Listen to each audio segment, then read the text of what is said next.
একটি বছরে ২টি উৎসব, সেটা হলো আমাদের মুসলমানদের। একটা হচ্ছে রোজার ঈদ, আরেকটা হচ্ছে কুরবানি ঈদ। রোজার ঈদে সবার মোটামুটি ভালোই কাটলেও কুরবানি ঈদে কিন্তু অনেকের মন খারাপ থাকে। হ্যালো এভরিওয়ান, আসসালামু আলাইকুম। কি অবস্থা, সবাই কেমন আছো? আলহামদুলিল্লাহ সবাই ভালো আছো, আমিও আলহামদুলিল্লাহ অনেক ভালো আছি। ঈদের দিন আমার মন খারাপ ছিল, তবুও আমি বেশ কিছু ক্লিপস নিয়ে রেখেছিলাম ভিডিও করার জন্য। এখন অলমোস্ট 11টা থেকে 12টা বাজে। এখন আমি পেঁয়াজ, রসুন, মরিচ এগুলো সব কিছু সুন্দর করে কেটে রাখতেছিলাম। কেটে রাখা প্রায় আমার শেষ। আমি এখন এগুলো রেডি করে রেখে চলে গেলাম রুমে। রুমে আমার প্রিয়টা মন খারাপ করে শুয়েছিল। গ্রামে আমাদের এই বছর কোরবানি নেই। আসলে কথায় আছে না, মধ্যবিত্তরা না পারে হাসতে, না পারে কাটতে। ঈদের দিনটা বেশ কিছু টাইম আমরা রুমেতেই কাটিয়েছি, বেশিরভাগ টাইমটা রুমেতেই ছিলাম।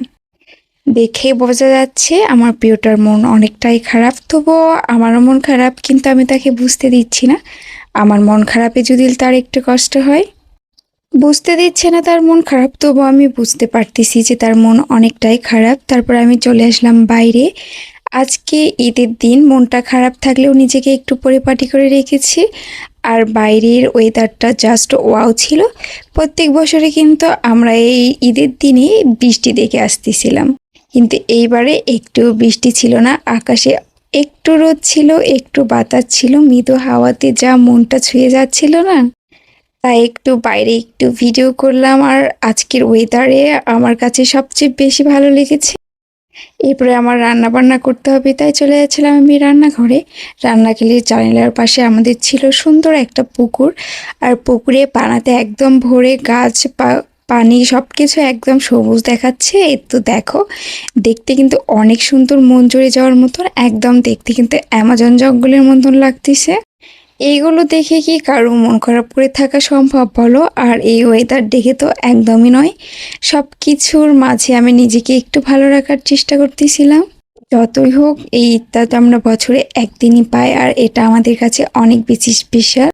চলো তোমাদের আরেকটা জিনিস দেখায়। আমাদের গ্রামে ৬-৭টা আমের গাছ আছে, কোনো গাছে আম নাই বললেই চলে। কিন্তু এই তো দেখো, আমাদের কতগুলো আম ঢাকিতে জমে গেছে। এরপরে এখন প্রায় ৩টা বাজে, আমি রান্না বান্না প্রায় শেষ, সবাই খাওয়া দাওয়া করে নিয়েছে। আমাকে দেখেই বুঝতে পারতেছো আমি কতটা ক্লান্ত।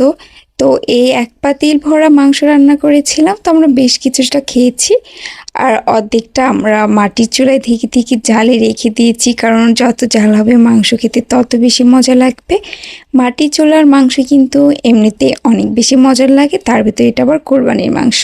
আর রাইস কুকারে আমি দিয়েছিলাম পোলাও। এখানে পোলাও হয়ে গেছে, আমি শুধু একটু নেড়ে দিচ্ছিলাম যেন জমাট না বেঁধে যায়। এরপরে আমার এখন প্রায় 5টা বাজে। এই টাইমে আমি সারাদিন কোনো ভাত খাইনি, তাই একটু মাংস নিয়ে বসেছিলাম। তো যাই হোক, এভাবেই কাটলো আমার রোজার ঈদটা। তোমাদের কেমন ঈদটা কাটলো অবশ্যই কমেন্টে জানাবে। আল্লাহ হাফেজ।